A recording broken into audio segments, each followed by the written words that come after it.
जय Hind. Last lecture में कोई डाउट्स हैं? कोई भी डाउट नहीं है? पूरी कहानी एकदम क्रिस्टल क्लियर है आप लोगों के सामने? कैसे ब्रिटिशर्स आए थे, कैसे उन्हें परमिशन मिली, कैसे उन्होंने अपनी फैक्ट्री डाली जो बाद में उनके हेडक्वार्टर्स बन गए, और कैसे वो आर्थिक रूप से नीचे गिर गए और उसकी वजह से उन्हें लोन लेना पड़ गया और धीरे धीरे शासन फिर किसका आते गया? ब्रिटिश गवर्नमेंट का आते गया। अब हमें इसी शासन व्यवस्था को आगे बढ़ाना है। कल हमने लेक्चर को एंड किया था दो लोगों को लड़ते हुए छोड़कर। कौन लड़ रहे थे? वॉरेन हेस्टिंग्स और एलिजा एम्पे। अब वॉरेन हेस्टिंग्स इस लड़ाई से बहुत परेशान हो गए थे। लड़ाई से ज्यादा वो इस चीज से परेशान हो गए थे कि मुझे कोई एक्ट पारित करना है बट सुप्रीम कोर्ट मुझे उस एक्ट को पारित करने नहीं दे रहा है। ये बहुत बड़ी समस्या है जिसकी वजह से तो मैं कोई काम ही नहीं कर पा रहा हूं, है ना। तो ऐसी स्थिति में वो गए कोर्ट ऑफ डायरेक्टर्स के पास। पढ़ा था कल? कोर्ट ऑफ डायरेक्टर्स के पास गए और उन्होंने अपनी सारी समस्या बताई कि ऐसी ऐसी समस्या है, सुप्रीम कोर्ट मुझे अपने अधीन करना चाहता है जिस वजह से मुझे वो कोई भी कार्य अच्छे से करने नहीं दे रहा है। अब कोर्ट ऑफ डायरेक्टर्स ने इसको सीरियसली लिया। उन्होंने ब्रिटिश संसद के सामने इस पक्ष को रखा। ब्रिटिश संसद ने भी इस बात को क्या लिया? सीरियसली लिया। और उन्होंने बुलाया अपने एक भरोसेमंद व्यक्ति को और एक कमेटी बनाई। ठीक है। उस कमेटी ने फिर आगे जाकर रिकमेंड किया क्या? Act of settlement. Act of settlement आपका किस वर्ष आया है? 1781। तो एक्ट ऑफ सेटलमेंट में देखो, सेटलमेंट से मतलब क्या है? समझौता। तो एक्ट ऑफ सेटलमेंट का मतलब है कि यार दो गुट लड़ रहे हैं या दो लोग लड़ रहे हैं, हमें इनके बीच क्या करवाना है? समझौता। तो एक्ट ऑफ सेटलमेंट मेनली यही है कि गवर्नर जनरल और हमारे जो सुप्रीम कोर्ट के जज थे एलिजा एम्पे, इनके बीच की शक्तियों का क्या करना? वर्गीकरण करना और इन्हें अच्छे से स्पष्ट करना, जो कि कल तक क्या था? अस्पष्ट था। तो इस चीज में अब आगे कार्य होगा, एक्ट ऑफ सेटलमेंट आएगा। अब एक्ट ऑफ सेटलमेंट आता है, किसके पक्ष में आएगा बताइए? वॉरेन हेस्टिंग्स के पक्ष में आएगा। अब वॉरेन हेस्टिंग्स थोड़े से ज्यादा पावरफुल हो जाएंगे, है ना। और जो सुप्रीम कोर्ट उन्हें परेशान करते थे, उन्हें कानून लागू नहीं करने देते, वो समस्या का उनका अब निवारण हो जाएगा। चलिए तो इसी को देखते हैं। अच्छा, जरूरत क्यों पड़ी ये तो क्लियर है। जरूरत इसी वजह से पड़ी थी क्योंकि शक्तियों का अस्पष्ट क्या किया गया था? विभाजन किया गया था। सुप्रीम कोर्ट तथा गवर्नर जनरल ऑफ बंगाल की से व्याख्या करना। 1778 तक सुप्रीम कोर्ट और गवर्नर जनरल की काउंसिल के बीच विवाद अत्यधिक बढ़ गए। वॉरेन हेस्टिंग्स ने इसकी शिकायत कोर्ट ऑफ डायरेक्टर से की और कोर्ट ऑफ डायरेक्टर ने किसके समक्ष रखा? ब्रिटिश गवर्नमेंट के समक्ष रखा। इन परिस्थितियों में प्रशासन चलाना मुश्किल हो गया था क्योंकि जब कोई एक्ट ही पारित नहीं होगा, कोई कानून ही पारित नहीं होगा, तो उस व्यवस्था को चलाना आसान होगा क्या? इस समस्या को सुलझाने के लिए ब्रिटिश संसद ने टॉर्चेट कमेटी, ये नाम याद रखेंगे, किस कमेटी को बनाया? टॉर्चेट कमेटी को बनाया। और टॉर्चेट कमेटी ने क्या रिकमेंड किया? Act of settlement 1781। आपका रेगुलेटिंग एक्ट कब आया था? 1773। हमने उसकी बहुत सारी खामियों के बारे में लास्ट लेक्चर में चर्चा की थी। अब उन खामियों को धीरे धीरे दूर करने का कार्य किया जाएगा। क्यों? क्योंकि रेगुलेटिंग एक्ट तो बहुत जल्दबाजी में लाया गया था, तो अब धीरे धीरे उसमें संशोधन होंगे। अच्छा, एक्ट ऑफ सेटलमेंट को अमेंडेंट एक्ट भी बोला जाता है, यानी संशोधनात्मक एक्ट भी बोला जाता है। क्यों? क्योंकि 73 की गलतियों को किसमें संशोधित किया गया? 1781 में किया गया। इसके अलावा एक नाम और है इसका, इसे बंगाल ज्यूडिकेचर एक्ट भी कहा जाता है। क्या बोला जाता है?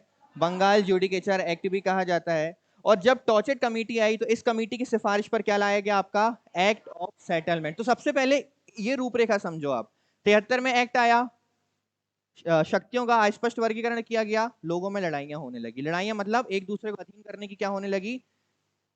एक दूसरे को अधीन करने की कोशिशें होने लगी।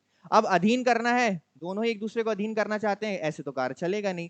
तब किसके पास कंप्लेंट की गई? गवर्नर जनरल के द्वारा कोर्ट ऑफ डायरेक्टर्स। उन्होंने किसके समक्ष रखा? ब्रिटिश सरकार। और ब्रिटिश संसद या सरकार ने फिर क्या एक कमेटी बनाई, उसका नाम क्या है? टॉर्चेट कमेटी। और टॉर्चेट कमेटी ने रिकमेंड कर दिया कि ये लो, ये रहा आपके सामने एक्ट ऑफ सेटलमेंट, जो जो इसके सामने लिखा है उसको मानो। अब इस एक्ट के आने से, इस सेटलमेंट के होने से एक व्यक्ति के तो मजे ही मजे होने वाले। और वो व्यक्ति कौन है? Warren Hastings. इतना नाचे थे वो उस रात जब ये आया था कि वो सुबह तक सोए थे, फिर थक गए थे, है ना। तो अब वो पावरफुल होने वाले हैं। क्यों? क्योंकि अब क्या होने वाला है कि एक्ट को पास करने के लिए या कानून को लाने के लिए अब उनकी जो काउंसिल है उसे किससे नहीं पूछना पड़ेगा या किससे परमिशन नहीं लेना पड़ेगा?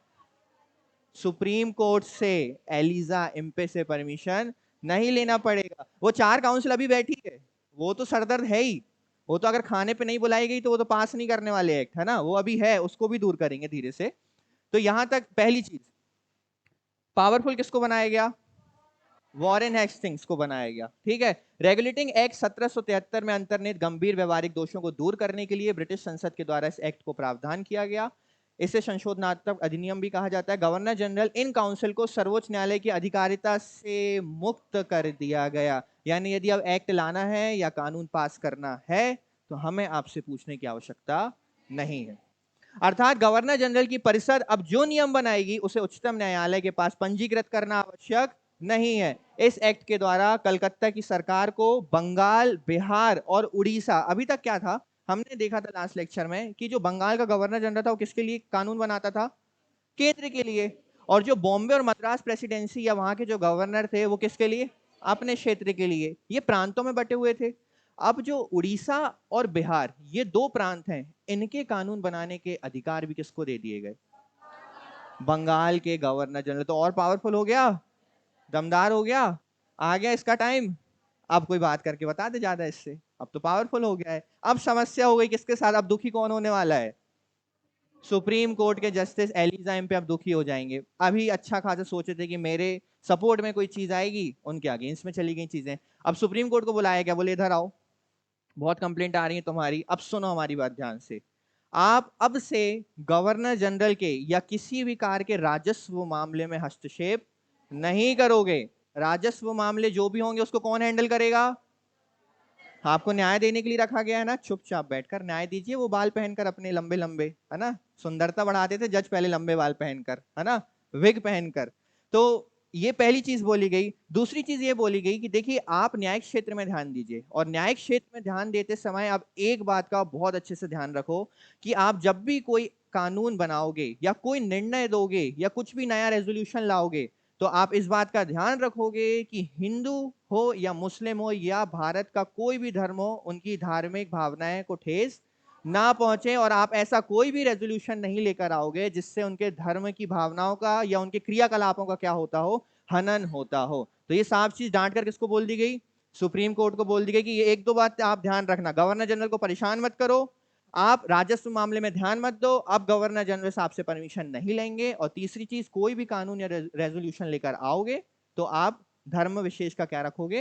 ध्यान रखोगे। यदि आप मुस्लिमों के लिए कुछ ला रहे हो तो मौलवी से एक बार आप सजेशंस लीजिए। यदि आप हिंदुओं के लिए कुछ ला रहे हो तो पंडितों से एक बार क्या लीजिए? पुजारियों से सजेशन लीजिए। तो परेशान हो गए कौन? एलिजा एम्पे, है ना। ये दुख का है, खत्म नहीं हो रहा है। कलकत्ता स्थित उच्चतम न्यायालय के न्याय क्षेत्र को परिभाषित कर दिया गया। सर्वोच्च न्यायालय की शक्ति को सीमित करते हुए उसकी राजस्व अधिकारिता को समाप्त कर दिया गया। राजस्व अधिकारिता अब किसके पास चली गई है? वॉरेन हेस्टिंग्स, है ना, पावरफुल हो गए हैं। राजस्व मामलों से संबंधित कंपनी के अधिकारियों तथा कर्मचारियों को सुप्रीम कोर्ट के क्षेत्र से बाहर कर दिया गया। कल हमने देखा था कि लास्ट लेक्चर में हमने देखा कि जो अधिकारी थे कंपनी के, वो परेशान थे कि कोर्ट बोलता था हमने जो बोला है वो मानो, गवर्नर जनरल बोलते थे हमने जो बोला है वो मानो। अब कंपनी के सामने एकदम स्पष्ट था कि उसे किसकी बात माननी है? गवर्नर जनरल की बात माननी है। सर्वोच्च न्यायालय के लिए आदेशों और विधियों के संपादन में भारतीयों के धार्मिक व सामाजिक रीति रिवाजों तथा परंपराओं का ध्यान रखने का आदेश दिया गया। अभी न्याय देना शुरू नहीं किया है, यहां कानून की बात हो रही है। याद रखना, सुप्रीम कोर्ट अभी भी ब्रिटिश नेटिव के ही क्या सुन रहा है? वाद सुन रहा है, पर भारत के कानून तो बना रहा है। भारत के लिए नए कानून, नए रेजोल्यूशन तो पास कर रहा है वो। तो अभी सुप्रीम कोर्ट के पास ये पावर्स हैं। भारत में कानून बनाने और उसके क्रियान्वयन में भारतीयों के सामाजिक व धार्मिक रीति रिवाजों का उल्लंघन ना करने की बात पर भी बल दिया गया। इस प्रकार इस अधिनियम ने रेगुलेटिंग एक्ट के अनेक विवादों और कठिनाइयों को दूर कर दिया और सरकार को कैसा बनाया? सुदृढ़ या मजबूत बनाया। तो पहली चीज तो खत्म हो गई। देखो सेटलमेंट में आप देख रहे हो तो एक समस्या खत्म हुई है अभी तक। वो समस्या क्या है? कि सुप्रीम कोर्ट, हाँ, और वॉरेन हेस्टिंग्स यानी गवर्नर जनरल के बीच जो लड़ाइयां चल रही थी उसको अब थोड़ा सा सेटल किया गया। पर अभी समस्याएं खत्म नहीं हुई है।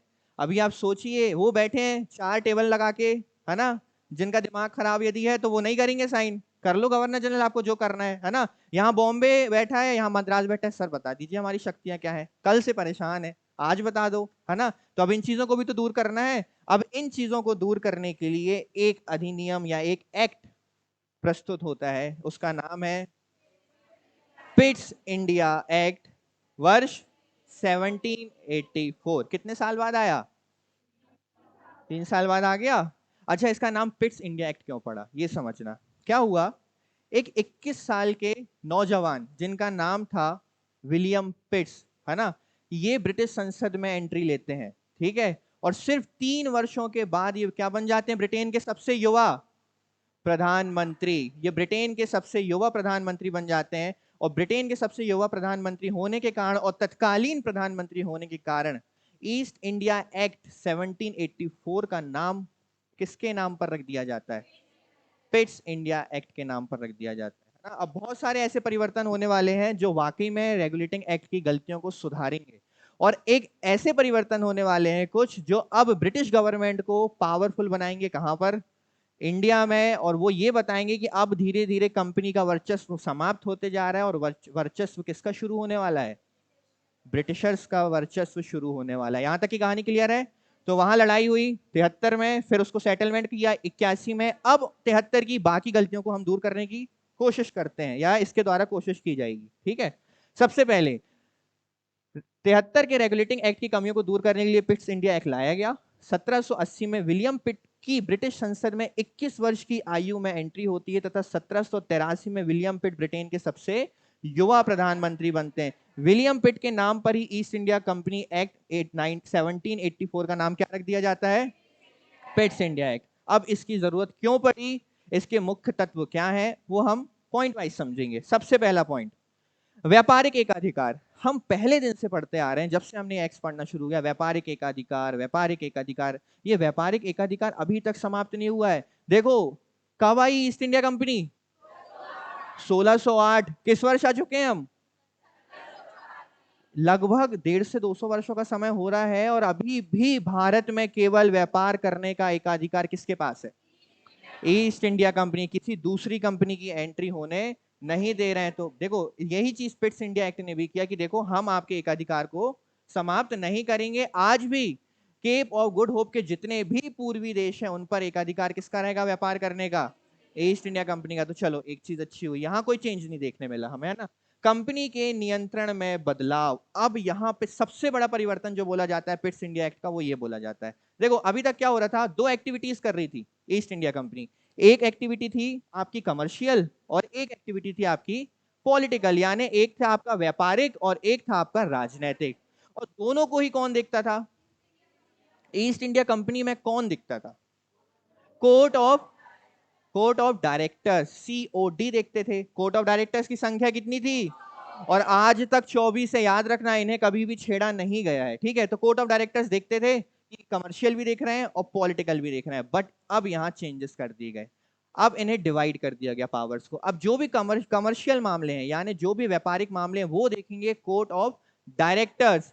बट जो पॉलिटिकल मामले हैं, जो आपके राजनीतिक मामले हैं, उनके लिए एक एकदम नई कमेटी बना दी गई नए बोर्ड्स की। उसका नाम रखा गया बोर्ड ऑफ कंट्रोल। क्या नाम रखा गया? तो यहां पर जन्म होता है बोर्ड ऑफ कंट्रोल का, ठीक है। अब ये बोर्ड ऑफ कंट्रोल आगे बढ़ते जाएंगे, देखेंगे कैसे कैसे ये अपनी पावर का उपयोग करते हैं और कैसे कैसे चीजों को बदलते हैं। तो बोर्ड ऑफ कंट्रोल बना दिया गया। अब बोर्ड ऑफ कंट्रोल पूर्णतः एक कैसी संस्था थी? नवीनतम तो थी, पर राजनीतिक संस्था थी। और कंप्लीटली किसने होल्ड करा था इसकी पावर्स को? ब्रिटिश गवर्नमेंट ने। आपकी ईस्ट इंडिया कंपनी का कोई भी इस पे हस्तक्षेप या पावर नहीं था। क्लियर है? यहां तक की कहानी क्लियर है? देखो, सबसे पहले क्या किया गया, आपको एकाधिकार दे दिए गए, इसमें कोई बदलाव नहीं किया गया है। पर कंपनी के नियंत्रण में बदलाव किया गया है कि जो कमर्शियल मामले हैं वो देखेगा कौन? Court of directors. और अब जो राजनीतिक मामले हैं वो कौन देखेगा? Board of control. अभी जो बोर्ड ऑफ कंट्रोल है, इसमें कितने? 6 सदस्य हुआ करते थे। कितने? 6 सदस्य हुआ करते थे। अब वो 6 सदस्य कौन होते थे, वो हमें देखना है। पहले एक बार देख लेते हैं। 1773 के रेगुलेटिंग एक्ट में कंपनी के व्यापारिक तथा राजनीतिक दोनों ही मामले कोर्ट ऑफ डायरेक्टर्स के पास आते थे। परंतु 1784 के एक्ट में कंपनी के व्यापारिक और राजनीतिक मामलों में विभाजन कर दिया गया। कंपनी के व्यापारिक मामले किसको दे दिए गए? कोर्ट ऑफ डायरेक्टर्स को दे दिए गए। और परंतु कंपनी के राजनीतिक मामले जैसे सिविल, सैन्य और राजस्व को देखने के लिए किसको बनाया गया? बोर्ड ऑफ कंट्रोल का गठन किया गया, जो कि एकदम कैसी संस्था थी? नवीनतम संस्था थी। यहां तक क्लियर है? अब आगे बढ़ते हैं बोर्ड ऑफ कंट्रोल की ओर। बोर्ड ऑफ कंट्रोल में कितने सदस्य होते थे? 6 सदस्य होते थे। एक होते थे सेक्रेटरी ऑफ स्टेट यानी राज्य सचिव, ये होते थे इस बोर्ड ऑफ कंट्रोल के अध्यक्ष। क्लियर है? ये इस आयोग के या इस समिति के क्या हुआ करते थे? अध्यक्ष। 4 सदस्य थे प्रिवी काउंसिल से। प्रिवी काउंसिल मतलब ये जो 4 सदस्य थे इन्हें स्वयं राजा चुनकर भेजते थे। समझ में आया? जो समय के राजा होते थे वो इन 4 सदस्यों को, और ये किसको रिप्रेजेंट करते थे? एक तरीके से राजा को ही रिप्रेजेंट करते थे। और जो एक सदस्य था जिसे एक्सचेकर कहा जाता था, ये वित्त मंत्रालय से उठकर आता था, जो राजस्व के मामलों को संभालता था। क्लियर है? कितने सदस्य बोर्ड ऑफ कंट्रोल में? 6। एक कौन? जो क्या होता था? अध्यक्ष। 4 कौन? जिसे कौन चुनता था? राजा। और एक कौन?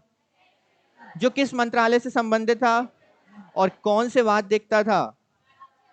राजस्व वाद देखता था। हो गए 6? कम ज्यादा तो नहीं हो रहे हैं?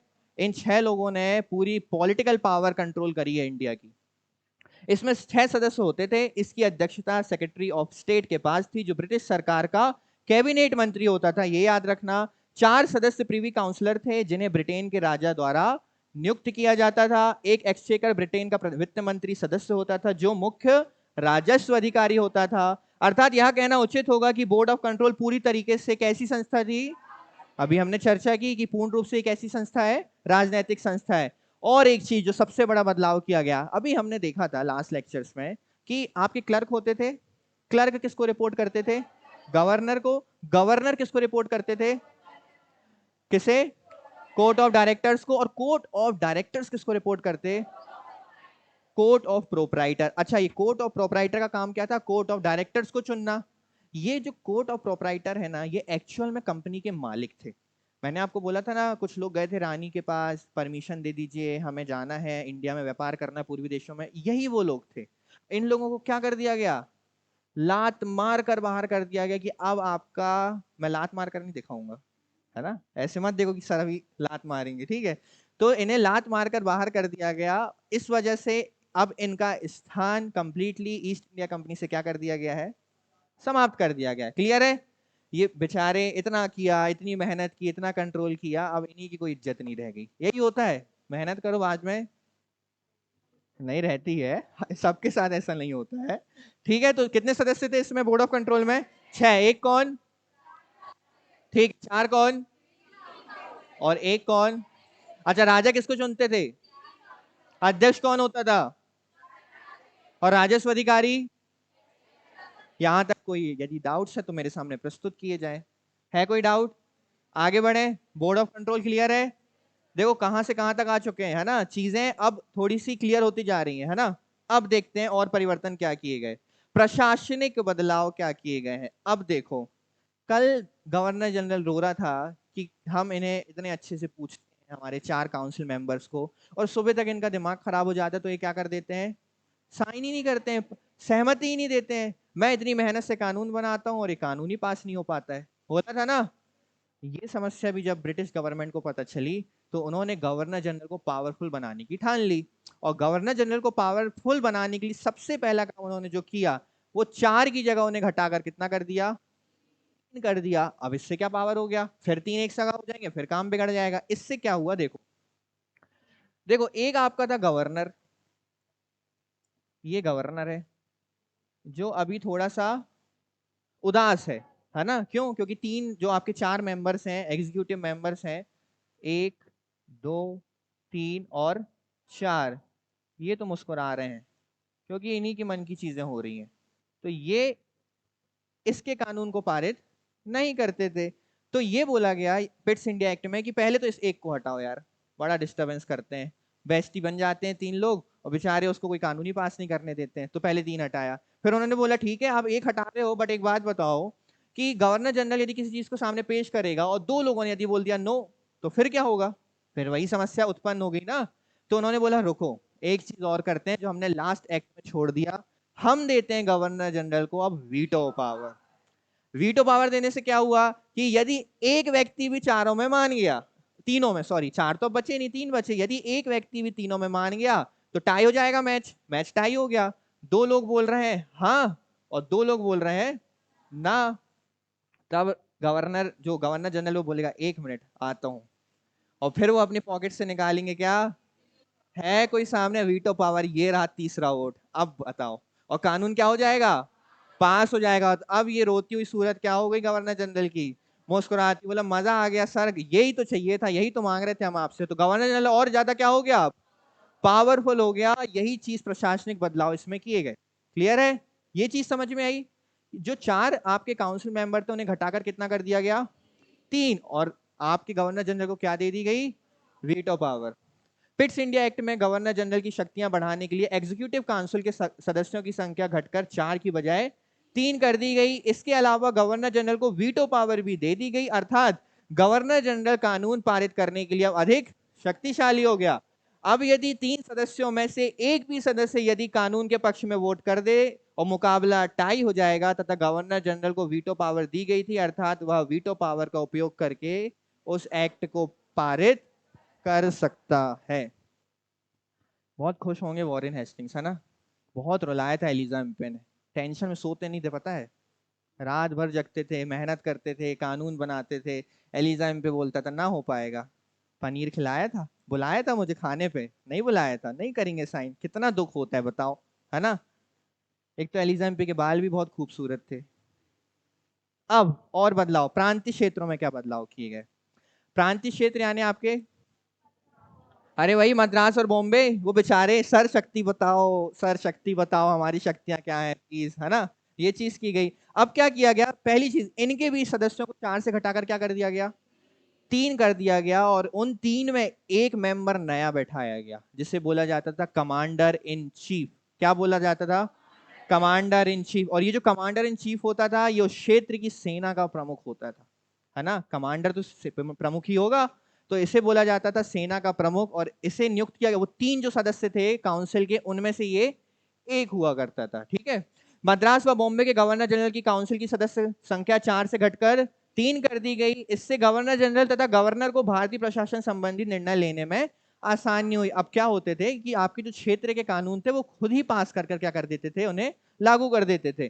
बॉम्बे तथा मद्रास के गवर्नर जनरल की काउंसिल में एक कमांडर इन चीफ की नियुक्ति की गई, ये आप याद रखेंगे, कमांडर इन चीफ की नियुक्ति की गई। किस एक्ट के तहत, पिट्स इंडिया एक्ट 1784। आज्ञा का पालन व नियमों का पालन ना करने पर बंगाल का गवर्नर जनरल बॉम्बे और मद्रास के गवर्नर को क्या कर सकता था, बर्खास्त। मतलब बहुत ही खुश है वॉरेन हेस्टिंग्स, है ना, मतलब अब तक जो उनकी हालत थी ना, अब तो एकदम हालत बदल चुकी है, एकदम पावरफुल हो चुके हैं, है ना।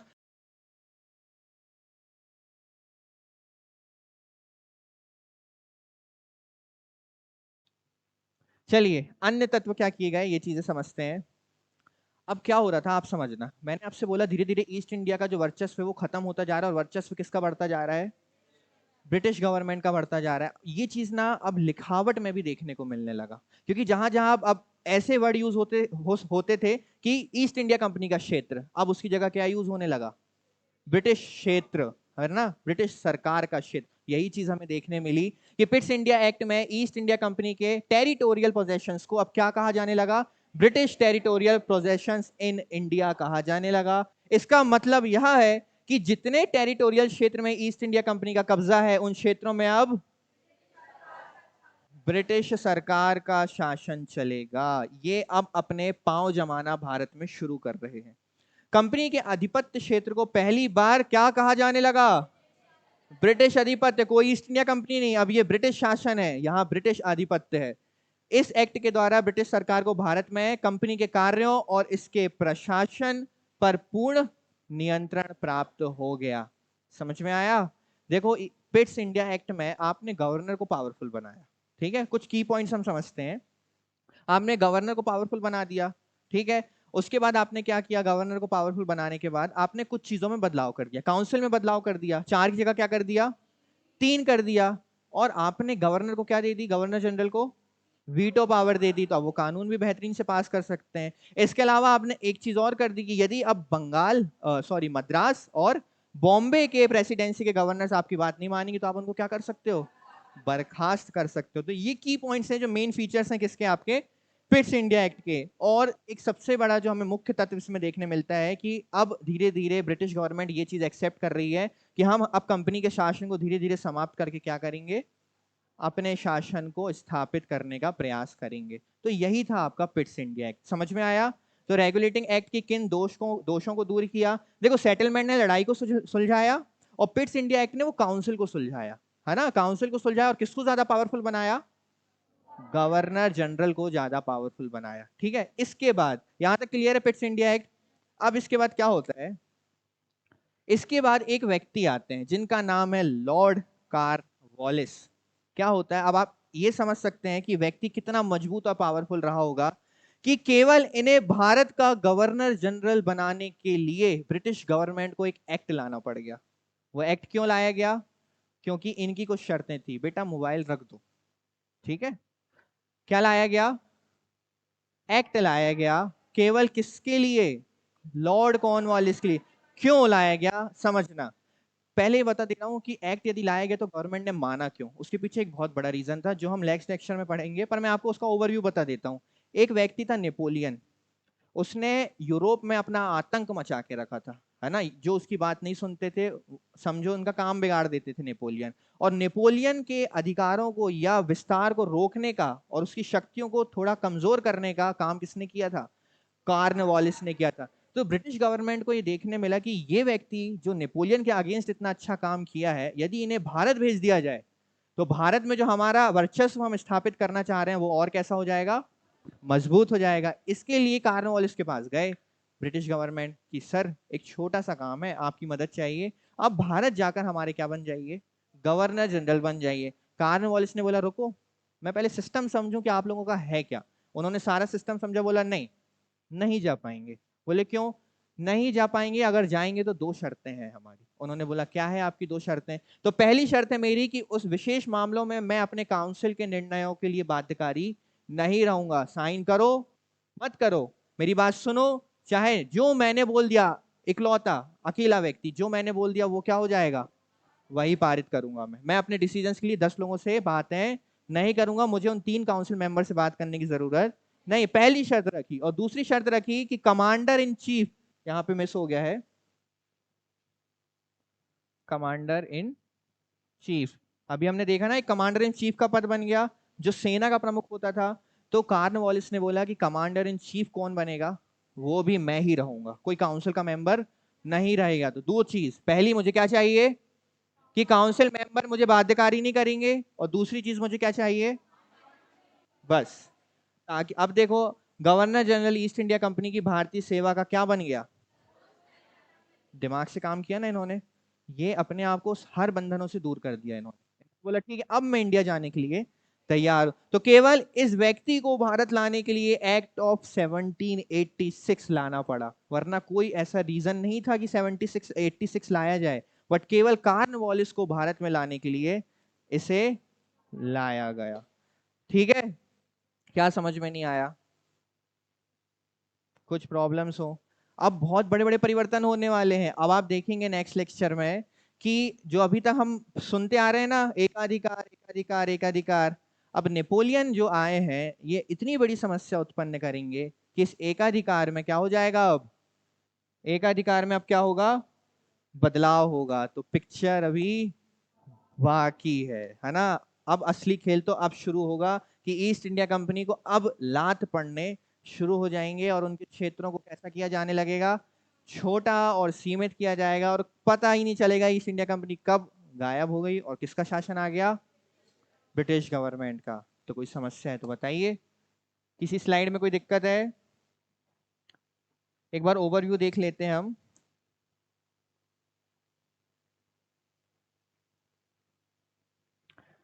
सबसे पहले हम एक्ट ऑफ सेटलमेंट, चलो रहने दो इसको, स्लाइड को। एक्ट ऑफ सेटलमेंट क्यों आया था? सुलझाने के लिए। किन दो लोगों के बीच? क्या सुलझा पाया? किसको ज्यादा पावरफुल बना दिया?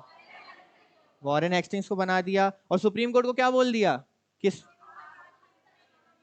ठीक है, राजस्व मामले में ध्यान मत दो, पहली चीज। और दूसरी चीज, कोई भी कानून बनाने के लिए हाँ, भारतीय धर्मों का विशेष ध्यान रखो। कि सेटलमेंट बोल के चला गया। इसके बाद कौन आता है? किस वर्ष आता है? क्या किया इन्होंने सबसे पहले? क्या इन्होंने एकाधिकार समाप्त किया? नहीं किया, ठीक है। हाँ, काउंसिल में क्या चेंजेस करे? 4 को घटाकर 3 कर दिया। और वीटो पावर भी दिया क्या? वीटो पावर भी दिया, ठीक है। इसके अलावा कुछ पॉलिटिकल और कुछ कमर्शियल पावर्स को डिवाइड किया। कमर्शियल पावर किसको दे दी?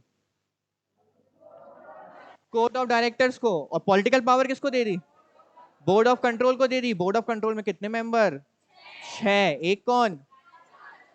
4 कौन? और एक कौन? ठीक है। राजस्व कौन देखता था? और राजा किसको नियुक्त करता था?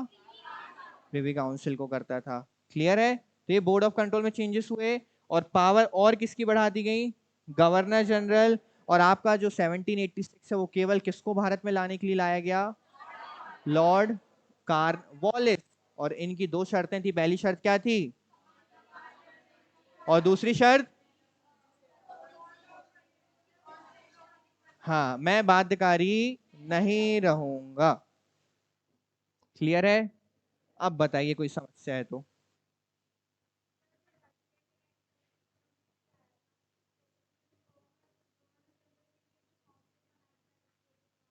हम्म।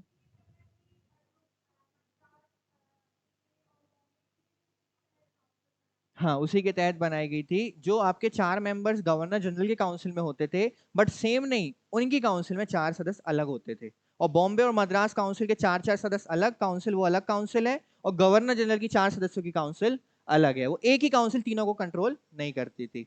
और कुछ? एकदम कहानी के तौर पे समझ रहे हो? ये कहानी ही चलने देना। अगर इसमें रटने की कोशिश की ना तो आपके दिमाग का फ्यूज उड़ जाएगा। आप वही चीज याद रखो कि कुछ लोग मिलकर गए हैं रानी के पास और देखो कहां तक चीजें आ चुकी हैं, है ना। अब चीजें धीरे धीरे आगे बढ़ते जाएंगी और बहुत से ऐसे बदलाव हमको देखने मिलेंगे। और हम जानेंगे कि कैसी हमारे छोटी छोटी हमारी ही गलतियों की वजह से हमने किसी बाहरी देश के लोगों को अपने ऊपर क्या करने दे दिया? अधिकार करने दे दिया। और उन्होंने हमारा ही जीना इस देश में दुश्वार कर दिया। क्लियर है? तो कोई डाउट है तो आप कल लेकर आइए। ठीक है? चलिए, जय हिंद।